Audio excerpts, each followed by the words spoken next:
are just slow dancing with each other for decades, and that's the way it should be. I think Lisa's slow dancing with a mannequin right now. Yeah, so. look at that. At least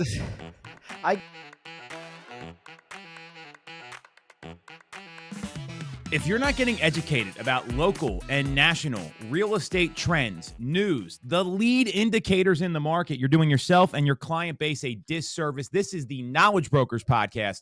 I'm Tom Toole here with Byron Lazine and Lisa Chinatti, but we have the Chart Daddy on. That's his nickname. It's right on the HousingWire website. I don't know if you wrote that yourself, Logan. Logan Mohtashami, the lead analyst at HousingWire. One of my favorite follows when it comes to economic data in housing. His housing market tracker that comes out the end of every week is a must read for real estate professionals because it's all about the lead indicators, what actually is happening now, not what happened 3 or 4 months ago. Logan, thank you for coming on. It is my pleasure. And yeah, the name Chart Daddy came this year. Sarah and I in our podcast, we made a joke about it. You know, she said, "You have all these charts." I said, "Yeah, I'm the Chart Daddy." And it just took off. Well, actually, it started last year, and we started getting t-shirts, hats, mugs, everything with the name Chart Daddy, and it just rolled with it. So I'm going with it. I like it. It's a great nickname. I think it actually, and your charts, I mean, I can tell you, well, I know Byron and Lisa do the same thing at their organizations. We use your charts all the time to educate the 200 agents we all work with between the three of us. I mean, and we actually share them with consumers. We develop emails around them. The housing market tracker, and I really want to hit on this. Can you talk about how the genesis of how you came up with that? I know it's a couple years old, but it's all about lead indicators. And to me, it's something every agent should be reading because it gives them really a clear understanding of what's going on in the market right now. Can you talk a little bit about that and why it's a must read for real estate professionals? So I've been tracking economic and housing data for 14 years. And I started working for HousingWire at the end of 2019. But HousingWire acquired Altos Research, Mike Simonson, and he has a kind of a live weekly inventory data with a bunch of data lines that I honestly say it's not fair that we have this data. Like Mike Simonson was the guy who warned Goldman Sachs in 2007, told Lehman Brothers, things were going to breaking. Your way of looking at data is too old. So when we were in the processes of finalizing that, I told HousingWire, I'm going to create a live weekly tracker with all the housing inventory, pricing data, new listings. Then I'm going to put my economic model work with the 10-year yield, mortgage rates, and then add purchase application data. And then we're going to create a live database for people to see what's happening now and looking out in the future, because the existing home sales report's too old. The Case-Shiller index is too old. All these data lines are lagging indicators. We want to teach now and going out in the future. And this way, nobody gets surprised, because by the time our data lines hits the normal channels that people listen to on the media, it's a few months old. So we always believe in looking forward, so nobody misses anything. And I think a really good example was November of 2022. Like, this was the prime example in housing economics in the last 20 years. Our forward-looking indicators started to get better. And because of that, we thought it would be 6 months before people realized that home sales stabilize, home prices are no longer declining, and that the market shift. And we don't want anybody to be that old and slow. So that's why we create that tracker, so everybody is up to date on what's going on, so nobody is surprised anymore in history. If you follow Logan on X, which like I do religiously, he's using his market tracker and all of his charts, the Chart Daddy persona. It's like a superhero on X because he's playing whack-a-mole with all the doom and gloomers on X. Every day you can find Logan correcting somebody on X who is just spouting off nonsense on what the market actually is doing right now in real time, which is what the market tracker does. But it's like, Logan, you're repeating yourself over and over and over again on X. And it just seems the doom and gloomers just ignore the basic facts that you put in front of them. Mm-hmm. Well, we always say that men in America, I say there's a mental disease. It's 2008, housing 2008. There's a group of men for 14 years who keep on saying housing 2008, doom porn to get attention. So I thought, I'm going to track this and track them and then challenge them to live debates. And let me tell you something, the ones that actually accepted a live debate, it didn't end well for any of them. But if you believe in economics and numbers, right, you basically show that What happened to the run up in 2008? None of it is here. Hasn't been here for 14 years. But if you're trying to draw attention to YouTube or your TikTok page or anything, you are going to constantly do 2008 because it's doom porn.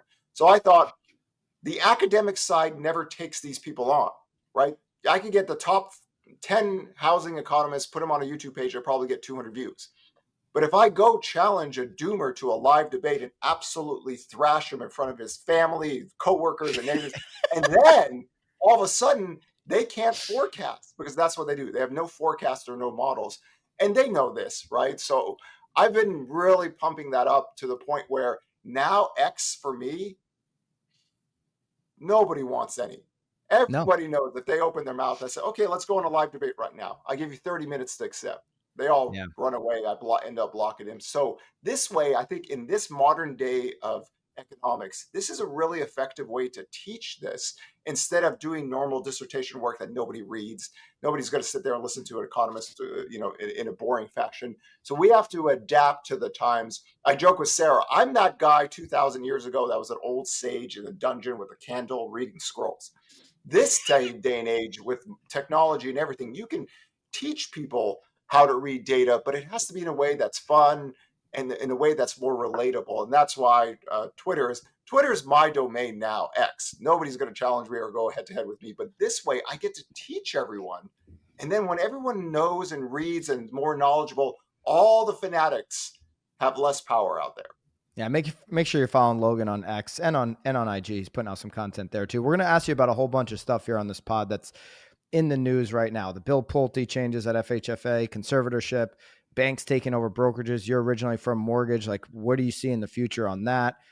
Peak sales. We might even ask you about CCP. But just to put a pin in this, before we get to some of those topics, if an agent was in front of a consumer and they bring up 2008 and it's like, okay, we're not online, I'm not going to pull up, we're just standing in the driveway, and you ask me, like, if I'm an agent, what are 2 or 3 things I could say instantly to alleviate their concerns about 2008? It's not 2008 because of blank. Oh, excuse me. Number one, foreclosures and bankruptcies were rising in 2005, 6, 7, and 8. It kind of peaked around the 2008-10 period. Foreclosures are near record lows today. Active inventory in 2007 was 4 million using the NAR data. Active inventory today is 1.24 million. Inventory normally is between 2 to 2.5 million. It's not that it's not 2008. It's not 2005, 6, or 7, or 8. And because of qualified mortgage, most people who buy homes, a 30-year fixed mortgage, fixed debt cost, rising wage, household balance sheets look great. But back then, over 23% of homes were underwater. Underwater percentage is less than 2%, near all-time lows. The loan to values back in 2008 were 85%. Loan to values right now is 46.6. The nested equity is 38 trillion. It's the highest ever. Also, 40% of homes don't have a mortgage. People generally do not have foreclose on their house when they have so much equity. So mathematically, you cannot have 2 periods of times that are so different in the housing cycle. And this is why the history of economics going back 2,000 years, you don't traditionally have a bubble in the same sector back to back, right? It just doesn't work that way. What occurred back then doesn't necessarily happen right away. So the structural dynamics are just so different because of inventory is so much lower. Nested equity is so much higher. Homeowners on paper look so much better.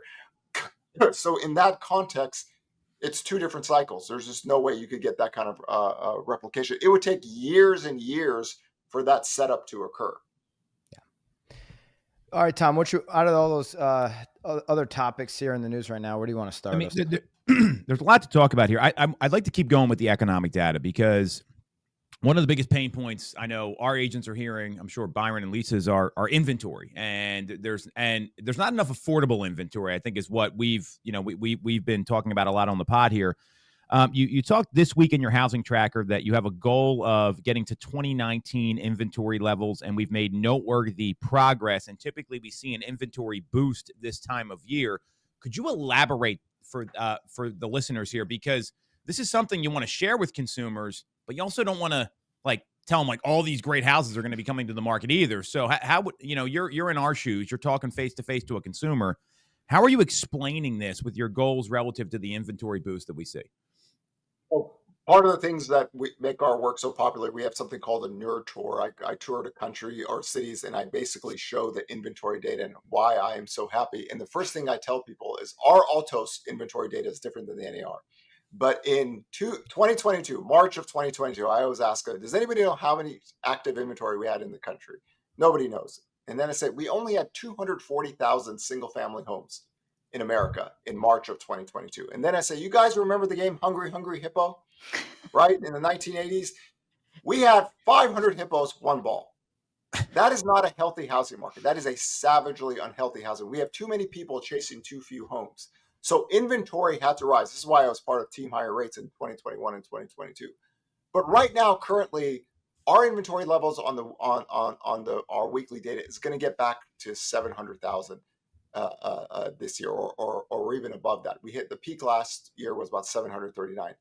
What's happening right now is there's more choices. And the reason that's important is price growth is cooling down, right? The history of home prices going back to 1942, it's really rare. Like if I take 2007 and 11 out of the equation, the only time home prices fell was 1990, it was 1%.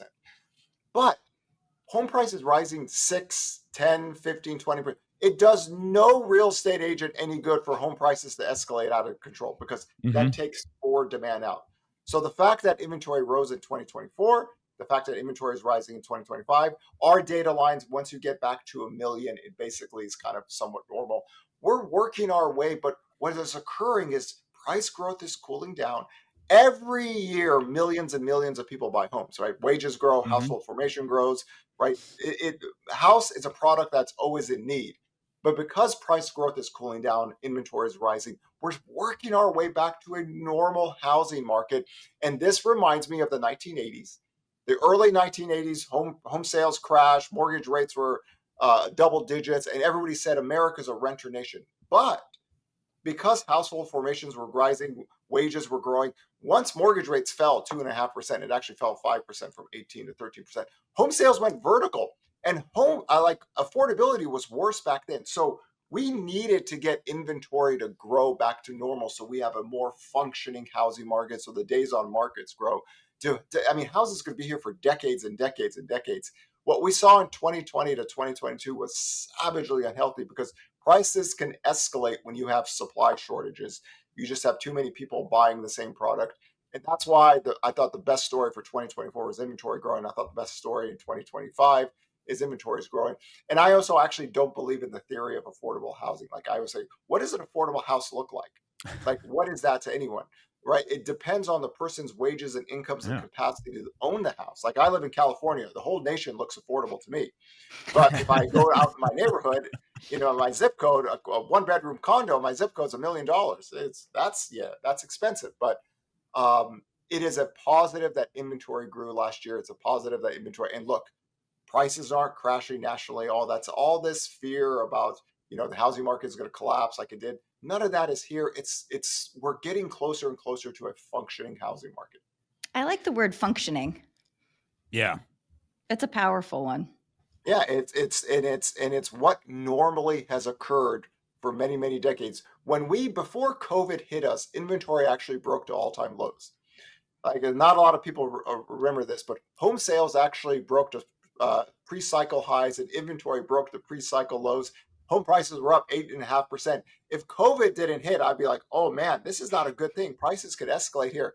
Then COVID happened and just made a lot of things worse, right? So we have to get something back to normal so people can I'm going to put my house on the market.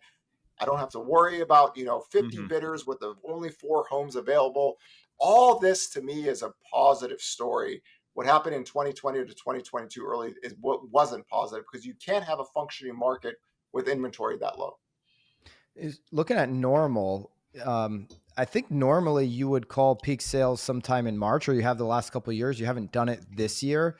What is a normal time to call peak sales, or historically speaking, and why haven't you called peak sales yet this year? So The interesting thing, some of our monthly, actually in the last 14 years, our highest monthly sales prints actually come in during the winter.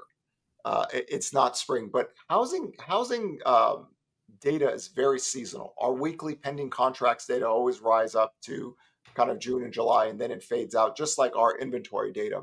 But the last 2 years, what has occurred is rates fall, forward-looking demand picks up, we get a couple 100,000 home sales, and then rates rise up sharply both times. So the last 2 years, when rates went up 1%, I would say, okay, this is it. This is going to be the peak sales happening in March or February. In that context, I don't see us growing from here because rates have risen again. If rates kept on falling, that's different. 2025, nobody's talking about this. This is really interesting to me. For the first time in many, many years, the purchase application data toward the end of March is actually positive. It's positive year to date on the weeklies. It's positive on the year over year side. And our weekly pending contracts, the homes that come onto the contracts that are signed and are going to be part of the sales data a few months later, that's positive. That has not occurred in a few years. If purchase application data was going negative and mortgage rates were at 7.5 to 8% 8% now, I could say, okay, that's going to be the peak home sales.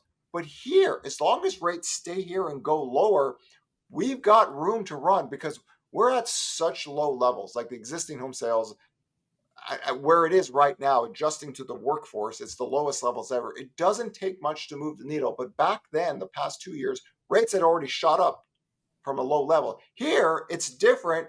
Rates are still lower than what we had at the peak was, I think, January 14th, 7.25%. So as long as we stay here and go lower, I can't call the bottom or the peak in home sales. If mortgage rates keep on going lower, we can get a little bit more demand. And I haven't been able to say that for many years because the rate variable is different and the demand data is much different now than in the past 2 years. So the tailwind for brokers and team leaders and agents might be behind us for a little bit here into the future. We haven't peaked out yet, I guess, is one way to think about that. It's really rare in America, and this has been a big part of my work for almost 15 years. It's rare in America to have existing home sales fall below 4 million, right? Even the last 2 years with elevated home prices, rates, everything, existing home sales never closed a year below 4 million. So just like in the 1980s or the late 70s, it's interesting. Not a lot of people know this. Home prices actually accelerated faster in the late 70s than 2020 to 2022. That's with elevated mortgage rates. Home sales went from 2 million to 4 million. Mortgage rates hit 18%. Home sales crashed. And then they found a level around 2 million. And a lot of the same talk, we're a renter nation. Nobody's going to buy a home. Mortgage rates fell 2.5%. Home sales went vertical. It was much less affordable back then. Here, we've already found the bottom base. And we're already seeing better demand with elevated rates. You get rates just towards 6% and just staying there, you're growing home sales. Everyone's sales estimates will be wrong if that's the case. But what I've seen in the data is the data gets better from when mortgage rates gets from 6.64 down to 6%. And that's where we get a little bit more better demand. But here this year, we've got good. I mean, it's not great, but we got better data this year than in the past with elevated rates. It just shows me that nothing ever stops in economics. Every year wages grow, every year households form, every year dual household incomes are there, and millions of people buy homes. It's a basic skit I had in the last decade. We're not complicated people. We rent, we date, we mate, we get married. 3.5 years after marriage, we have kids. Americans buy single family homes.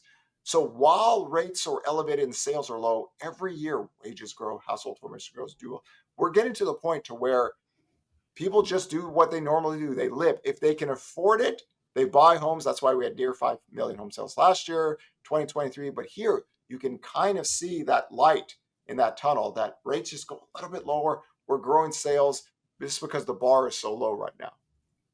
Yeah, everybody talks about uncertainty. It's Jerome Powell's favorite word. He said it maybe 150 times last week on his presser. So what actually has to happen for us to get to the lower end? I think your model projects 5.75 to 7.25 on rates this year. For us to get to the lower end of that and get closer to 6, where I agree, things will considerably open up in terms of transactions. Do we need this uncertainty? Is the uncertainty good? Are the tariffs good for rates? What needs to happen? So I always never target mortgage rates. I target the 10-year yield. Like the first thing when I do the nerd tour, I show a chart of the 10-year yield and 30-year mortgage rates going back to 1971. I said, how many people here have been married for 20 years? People raise their hands. I say, how many people love to slow dance? Right. And then they're like, okay, they raise their hands. I said, I know a couple that have slow danced since 1971 and they've never kind of got off the dance floor. So it's the 10-year yield. So what drives the 10-year yield? 65 to 75% of that is Fed policy. But if economic data gets softer, there's a growth scare. We saw this in late 2022. We saw this last year. The 10-year yield falls, mortgage rates fall, right? The difference now is mortgage spreads are better, right? And that's a topic that not a lot of people know about. When I talk about the slow dance, we want an intimate 1970s soul dance, slow dancing. The spreads get back to normal, right? The spreads are the difference between the 10-year yield and 30-year mortgage rates, usually 1.6 to 1.8%. In 2023, it got up to 3%, but the spreads have been getting better like it usually does at this time. That means mortgage rates can get better on its own. You don't need much help from the 10-year yield anymore to get down to 6%. But if economic data gets softer, bond traders will take that 10-year yield lower because it's trying to, tell the Fed, hey, listen, you're a little bit behind the curve.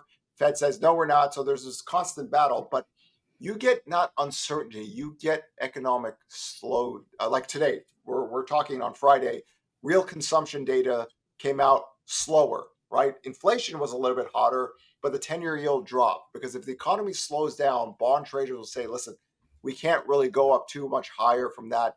That drives the 10-year yield lower. Spreads getting better, lower mortgage rates. This is why the White House really wants, they're basically taking a microphone and saying lower rates. We want lower rates because in theory, if you're trying to do a trade war, lower mortgage rates or lower rates in general helps offset the increase in costs that a trade war does. So this is why the White House is very advocate on getting mortgage rates lower this year. Logan, something you said, 65, and I've heard you say this in the past, 65 to 75% of the 10 years influenced by what the Fed does. Yet so I just want you to break this down and walk me through it. Because when Jerome Powell's asked questions about the 30-year fix, he says we have basically little to no influence on the 30-year fix, but the 30-year fix revolves around the 10-year. And if they have 65 to 75% influence on the 10-year, how do I make sense of that? He's lying. That's what it is. He's a liar. If you look at breaking news. This is why I do the slow dance chart. If I took the slow dance chart with the 10-year yield and 30-year mortgage rate, and I put the Fed funds rate on top of that, right? Fed policy is really what drives a lot of things. So if the Federal Reserve wanted to, they could get mortgage rates to go lower. They cut 1.5%. They take their no more quantitative tightening. They can do that, and that's worked with every economic cycle. Like we had lower mortgage rates with higher inflation data in 2022. It's just when the Fed started saying, hey guys, market, we're going to start raising rates really fast. Then mortgage rates started to take off. So Fed policy, if I put the Fed funds rate, 10-year yield, 30-year mortgage rate, you put them all together in a chart, they're all kind of slow dancing together. So when the Fed kind of told the marketplace in 2023, we're done hiking rates, we saw a big rally in the bond market and mortgage rates went lower. That's traditionally the case. That's what's happened in any decades. The market, bond traders are working off the Fed. The Fed kind of wants to manage bond traders. Fed doesn't really talk to like normal people. They just talk to stock traders and bond traders to try to get them in line to where their policy is. And this is why when mortgage rates get down to 6%, you've had some Fed officials go, hey, wait a second. You guys are kind of getting ahead of us right now. So in a direct way, if the Fed cut rates or rise rates, it doesn't impact them, mortgage rates maybe on that day. But in general, if you look back decades and decades, Fed policy, where the Fed funds rate is, basically keeps the bond market in a certain range. And this is why we saw mortgage rates get up to 18% in the late 70s or early 80s, because the Fed funds rate really took off. And then the Fed funds rate has been moving down for decades, and mortgage rates and the 10-year yield moves down with it. Just think of it as a slow dance, right? I love the slow dance. Mortgage rate, they are just slow dancing with each other for decades, and that's the way it should be. I think at least it's slow dancing with a mannequin right now. Yeah, so. At least I go outside at a wedding when the slow dance comes on. I light up a nice premium cigar. So the White House and the Fed are in conflict on this. What tools does the White House have if they really want rates to go lower so they can, kind of put that in the win category for them? Is it some of these changes that Bill Pulte, he's made rapid fire changes. You have a cool Bill Pulte story you're going to share with us. What are the things the White House can actually influence if their mission is get lower rates? Well, the White House and the Treasury, the first thing the Treasury did, Bissett said, we're not going to issue a lot of long-term debt. We're going to issue a lot of short-term debt to kind of manage the 10-year yield. So a lot of the debt that's coming on, and we could always sell our debt. We're the only economic superpower out there. So that's one thing about you're not worried about the refinance of 10 trillion. No. Okay. One of the last things I'm ever worried about on planet Earth is like our federal debt. Our financial assets are like 190 trillion, but if I put the U.S. in general, we're like $400 trillion company. Like people will buy our stuff, and I always tell people like the best way is, I'm never worried, because if people say the U.S. is broken, we're going to have like a currency crisis. That means Mexico is going to like buy California, and Canada is going to buy New York, because their currencies are going to be so much better than the U.S. We are the only superpower on the world. It's like, so our debt is, we can backstop any bond auction or anything. So we're okay with that. But for the mortgage rates, the Treasury can do that. That's one thing. Bill Pulte, can reduce some of the GSE fees, and we could do some regulations to allow banks to have a little bit more mortgage-backed securities on the books. There's little things like that the White House and the Treasury could do. But really, they're targeting the Fed, because they know that if the Fed cuts rates, like I always say this, if you really want to get 6% mortgage rates better, you just need 1% more of rate cuts. And then the curve gets easier and easier. Also, in theory, if you wanted to do this, I don't know how big an impact it could be. As long as Freddie and Fannie are in conservatorship, Bill Pulte, William, I used this line. You guys remember the movie Ghostbusters? Yeah. Bill Murray Good one. tells, Classic. he said, Yep. Lenny, think about all those voters you're going to, help, by letting us do our jobs. And I go, Bill, think about all those voters by just saying, hey, since we're in conservatorship, I'm going to have Freddie and Fannie take their extra profits and not give it to the Treasury. We're going to buy mortgage-backed securities.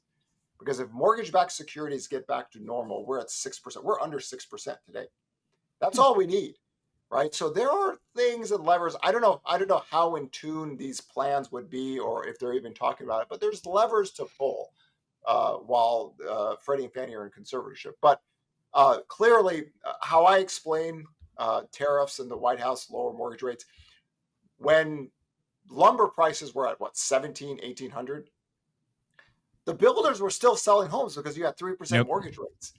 So when you raise the cost of goods or services, one way to offset that is lower mortgage rates. This is why they're very adamant. I picked up on this the day after Trump won, because Steven Mnuchin, who was the old Treasury Secretary for Trump, he said, we would like to have a cap on the 10-year yield at 4.5%. I was like, oh my God, they're talking about caps. That means they're going to really push for lower mortgage rates. It took a while for everyone to pick up on that, but now they're like, yes, lower rates. And with Bissett says they just want this because they can offset it. Because I believe internally, the White House surveys are showing that housing is a really big thing, and higher mortgage rates are really pissing people off, right? So if they could just get mortgage rates to go lower, home sales go up, win for the White House. If they could get oil prices to go lower, everyone sees gasoline prices, public win right there. Those are the two things that they have publicly addressed, because I believe their surveys tell them that, and that's why they talk about it a lot. Makes sense. So Go ahead. What about the tariffs? All right, everyone's freaking out about the tariffs, right? You're talking about what the White House is going to do and not going to do. I think you have some great stuff out there. And, the point of this show is that how do you explain this stuff to consumers? And most agents, they don't even know what's going on. So explain the tariffs. How do you see it affecting the housing market, Logan? Give us I hope you have some cool slow dance or Gandalf line jargon here you can use for this. Tell us what you think. It's interesting. When Trump won the first time, I wrote this whole thing, manufacturing under President Trump, like what can or can't happen. But I also said that this is a trade war tap dance. This was always there's If you really believed in tariffs, you would literally put it in day one, and there's no negotiation. It would take 15 to 20 years for that to really work itself in the economy. And then you have to do trade war, escalation and all that stuff. So I've always looked at it as a back and forth on trying to get some kind of deals. But if I was to take Trump seriously, then he would just say, listen, we're going to put the tariffs in, and that's it. There's no negotiation. We want to change the structural dynamics of the U.S. economy. It doesn't make sense to me because we're a consumption-based economy. But in this case, then I would believe him, but I don't. So how I talk about it is I got my meme game out. Karate Kid, Mr. Miyagi, wax on, wax off, tariff on, tariff off. So I try to prep people that get ready for a lot of crazy headlines, or even Wayne's World. Game on, game off, tariff on, tariff off. So we're doing a lot of back and forth, which is very normal Trump behavior in this sense. And it's going to cause a lot of chaos. The only thing is, back then, and I stress this out, President Trump didn't go into the trade war tap dance as soon as he won. He waited for his corporate tax cuts to get in place first because he knows that it's going to create drama, right? And for 2 years in 2018 and 19, stocks were up and down, going crazy. Everybody was worried about. And then finally, after a near bear market in stocks of late 2018, he started to make some deals and the economy started to pick up. We are not a trade war tap dance kind of nation. So this time he's gone into it right away, and there's a lot of back and forth. I mean, I think I've done the meme maybe 116 times on the tariff on, tariff off. But what it does for housing is, oddly enough, because it can slow the economic growth down, the 10-year yield can go down. And that's what we've seen is the more the tariffs get into the headlines, stocks sell off, everything, bond yields are coming down. Growth estimates are slowly coming down as well. So a slower economy, 10-year yield goes down, mortgage rates go down. That's what it can impact then. Now, for the builders, on the other hand, the builders, lumber costs, I mean, I think 9 to 11% of what goes into a new house comes from imports. But lumber costs for them goes up.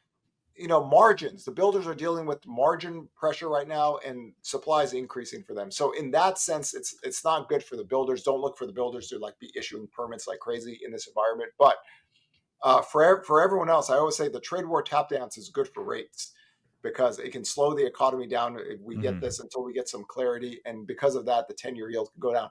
Now, the other side is, if he's serious about tariffs and he leaves them on, like for cars, like if we do 25% tariffs on cars with our biggest trading partners, the Federal Reserve will start to raise its inflation expectation data higher and higher.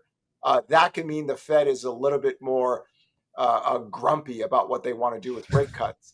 However, the Fed's own paper, like back in 2018, they said if they raise rates into a trade war or tariffs, that can create a recession.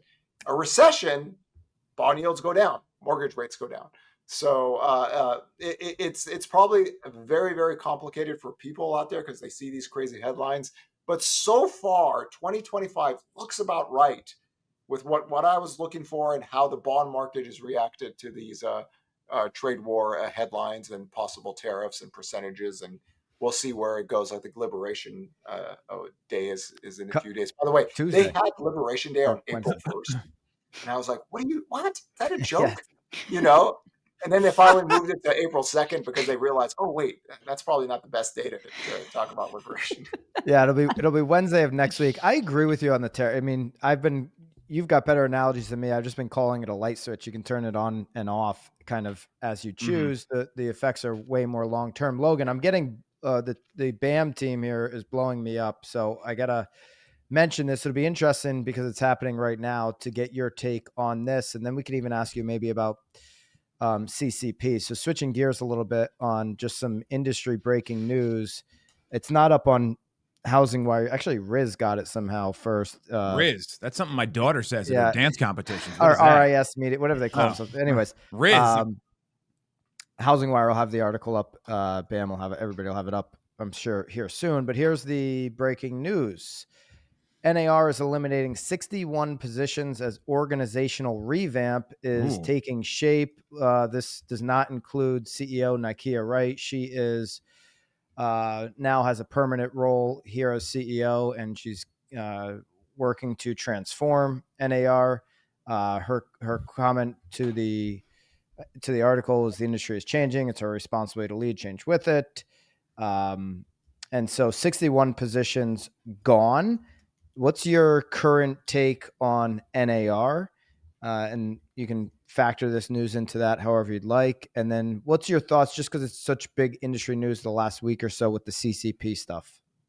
So there is daytime drama that we see on like Netflix shows or something like that. And then there's all this drama that's happened with the NAR for the last 2-3 years that has come out and become public. So whenever you have a public image crisis, people change, right? You take out the old guard and you bring kind of the new guard in.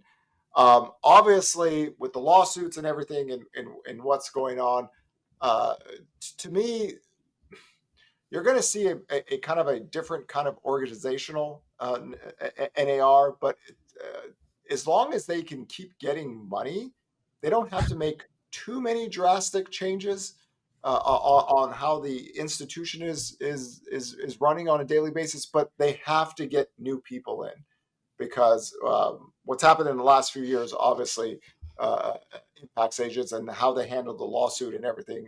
In that, it didn't feel well for people that have to pay fees all the time. Like, what are you really getting in that sense? So that's kind of how I look at that. There's that you got to get the old guard out, you got to get the new guard in, and you have to adapt to new rules and new changes. And it's like a PR fresh image when a Hollywood person does something bad, they have to, do public PR stuff. And this is just another version of things that have been in the works for the last year.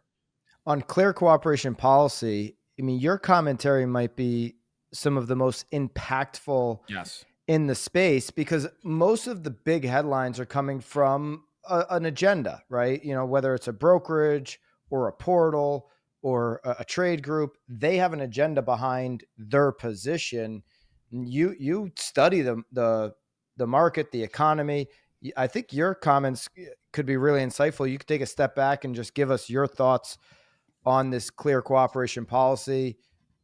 How does it impact? I've always looked at it in this way. Transparency between everyone is good. You've had a functioning marketplace for decades.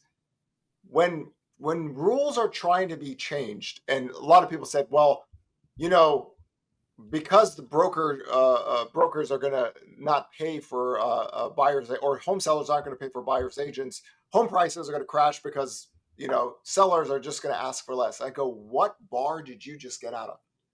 Like, how does that work?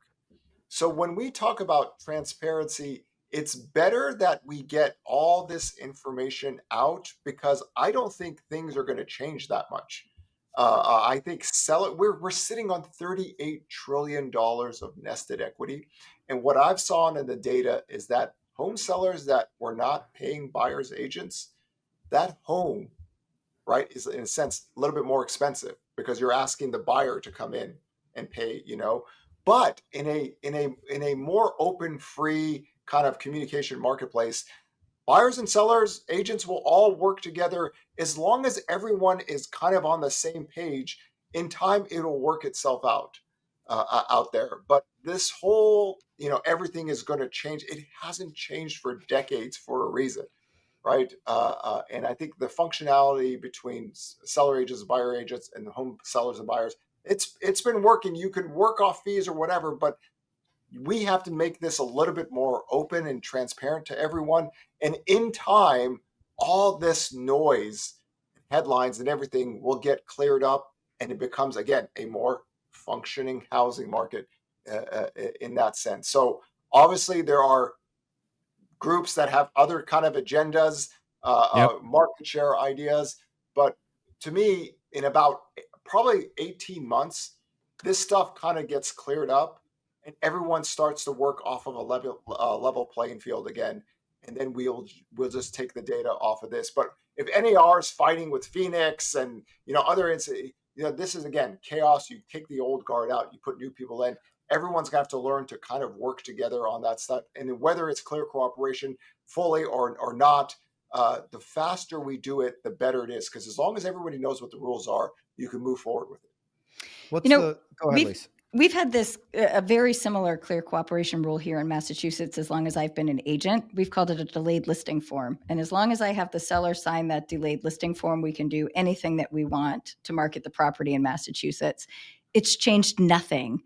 Like, it's not put sellers or big brokerages or small, like, it is a level playing field. And I think it was fascinating. Somebody said, I think it was a HousingWire article, said that it was a nothing burger. And I agree. It was a nothing burger with the CCP changes. I was wondering if HW stole that, because immediately when it released, that's what I said on my IG story. So I should text Clayton and say, hey, were you watching my IG stories again, and use that in the headline? But it ultimately, I agree. The move or the decision that NAR took was such a fence riding decision that it ultimately becomes a nothing burger. The playing field that you mentioned, Logan, you come from the mortgage industry. Rocket goes out, purchases Redfin. My thoughts, this is going to be a trend that continues and changes what the players on the field look like. Mortgage companies buying brokerages, as opposed to what we've seen over the last few decades, where brokerages are trying to build in ancillary mortgage into their business. Now it looks like the reverse, or companies like Zillow trying to go and compete and buy a big mortgage company. Just, you don't have to make a firm prediction, but your thoughts on how the playing field is going to look out, the players on it over the next 5+ years. Here's why I don't think we might see big changes. Redfin, for anybody that doesn't remember, in their earnings call, I think it was last year, they asked the Redfin CEO, if mortgage rates don't fall, what does it do to you? And said, we're basically going to drink our own urine or our competitors' blood. Yeah. This is... Okay. So they were in a very, very bad spot. And there's not that many companies with the market cap size of Rocket. Maybe UWM can do it, but that's kind of it. You had one company that stock price collapsed, and you had a bigger market cap company basically make that acquisition. I don't know how many mortgage companies can do that. Maybe one other one out there. So I don't want to use the Rocket Redfin as something that maybe is going out there, because I don't know how much capital that's going to be. Now, Zillow, on the other hand, there you go. They kind of already got into the mortgage space years ago. Kinda. That's a good way to They're dabbling. They're dabbling. Zillow more than dabbling, the way they're forcing the issue. Yeah, Zillow, in a sense, they can go many different ways because of their size, but I don't see a consolidation ring like that, just because I don't think there's enough players in the mortgage space that have that kind of capital to want to spend. I mean, the mortgage industry itself is kind of struggling as well. So this is a big dog buying a little cat, and maybe Zillow can do something like that. Maybe UWM, but outside of that, I don't see this whole ring of acquisitions or mergers.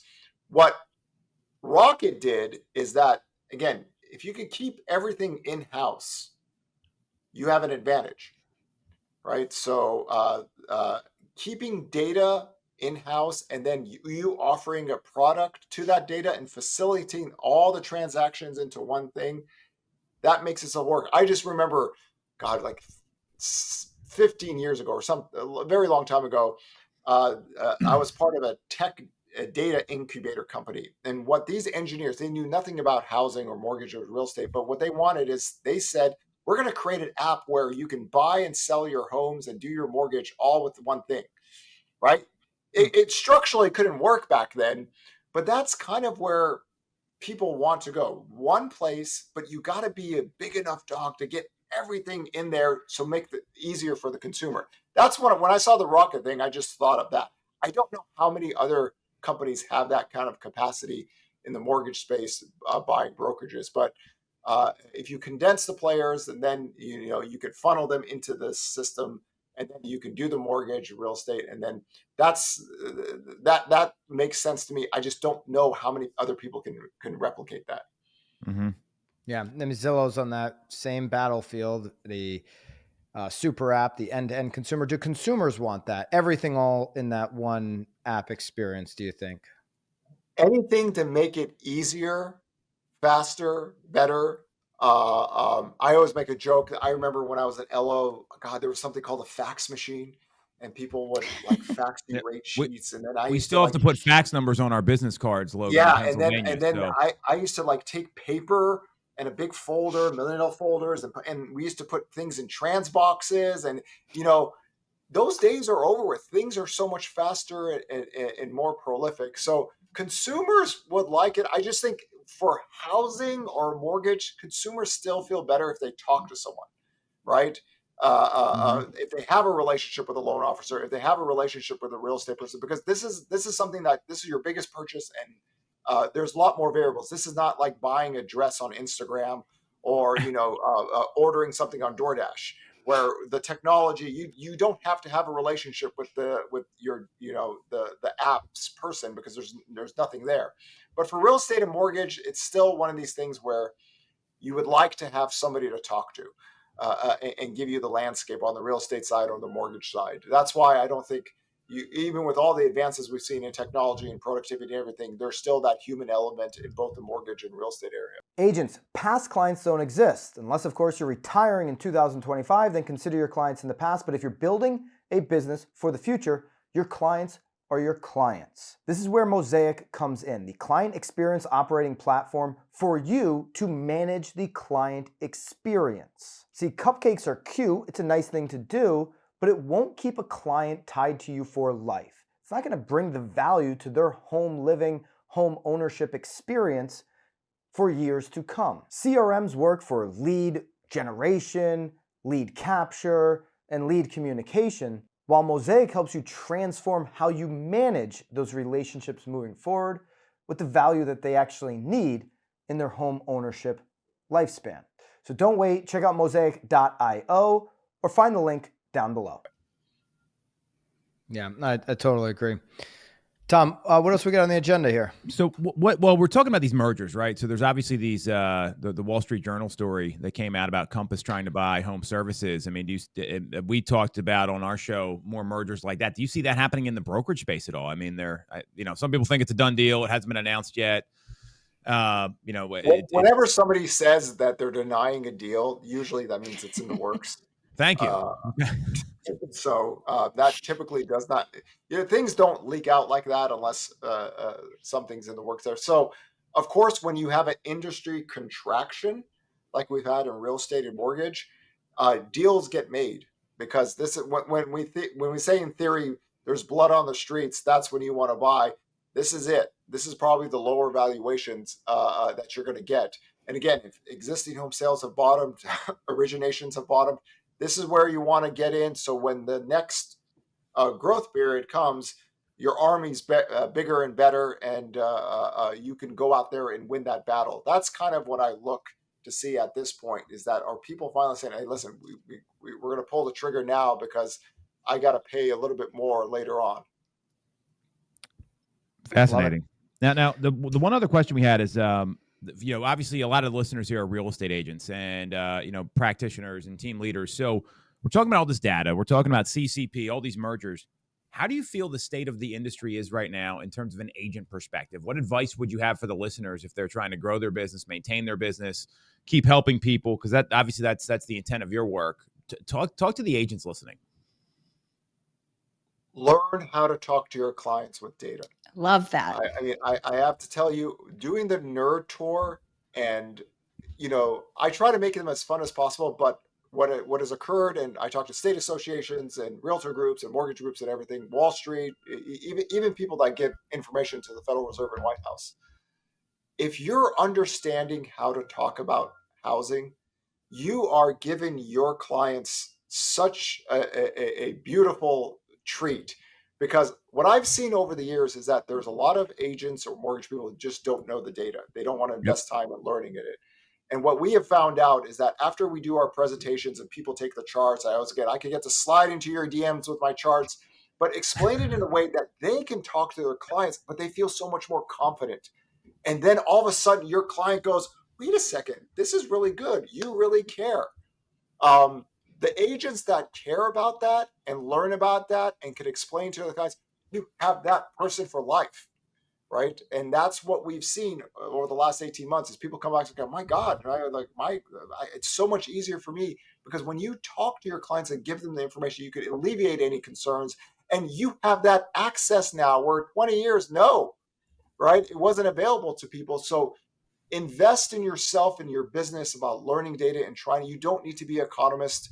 You don't need to be someone on TV, but you're going to have to learn to talk about things to make it explain to your clients what's really going on in the housing market and how, and like, why do millions and millions of people buy homes every single year? Like that's the whole presentation, is to explain what 80 years of housing data looks like in context. Because if you let your clients go on YouTube, if you let them go on Facebook and TikTok and Instagram and all that, that's trash, right? That's not, a lot of that stuff is garbage. So they are being inundated by garbage 24/7. You have to be the source that talks about what's really going on. And that makes you a more prolific, confident real estate agent or mortgage person. Yeah, you couldn't be more right. The headlines, mainstream media headlines, are misleading a lot of times. You also have what you're talking about, like these doomers on YouTube. It's so much easier to pull a large audience when you're leaning into that fear, and your consumers are going to hear that. That's why this show exists. That's why we do the hot sheet and pull from all the stuff that you're talking about. Coach speak in the real estate industry. It tells agents you don't need to know all this, the ins and the outs about data. Use slogans to keep the deal moving and all this kind of stuff. I couldn't agree with you more. Learn how to talk about the data. You're supposed to be the person guiding them through this transaction. You're not supposed to be the legal expert. That's why there's an attorney on the deal. Yep. Right. You're supposed to be the housing expert to housing bring, and market, right? Yeah. And market to bring that confidence into the decision so that they can make that step forward. So have the next live BAM event, have the Chart Daddy do his presentation. I tell you, we want Chart Daddy. After every event, we get 5 to 7 requests right after, like 10 minutes, I leave the stage. Because the way I try to teach it, it's going to be fun, but oh my God, this is the old high school basketball coach of me. I'm going to teach you the fundamentals and then you're going to be more confident, but the visuals of data is we call it crayon economics. We draw these black lines to make everything. And every real estate agent or mortgage person, after they see them, they go, I can talk about this now because knowledge is power and you don't have to be afraid of data, right? Mike Simonson has to say the greatest antidote to fear is data. Our job is to make sure that you understand what it means and how you can talk about it. And then you have access to the stuff. It's like heaven now. 2,000 years ago, I was in a cave with a candle reading scrolls. Now I could get commodity prices in 10 seconds, right? So use that kind of technology and investment in data to make yourself a more prolific agent, loan officer, whatever it is. It's there now. You're blessed with this stuff. Just put a little bit of time into it and kind of let the Chart Daddy do his things. Right? I can explain it to you, but it's your job to take it to the next level. I think you committed to BAM Mania there, Byron. We got to make sure you record that. Let me know in the comments if we want a keynote from the Chart Daddy himself. That's a no-brainer. It's a no-brainer. Let us know. Jack up those comments. Hit the like button for Logan. We're going to, in the show notes here, we'll put links to Logan's X, best follow on X, his IG, also his market tracker. So you can get connected with all the stuff Logan's doing. Logan, thank you so much coming on. It was amazing. It was awesome. Yeah, your energy is like everyone needs a good nerdy friend. If you do IG, we got 500,000 people come to my Instagram page on stories. I literally have no life.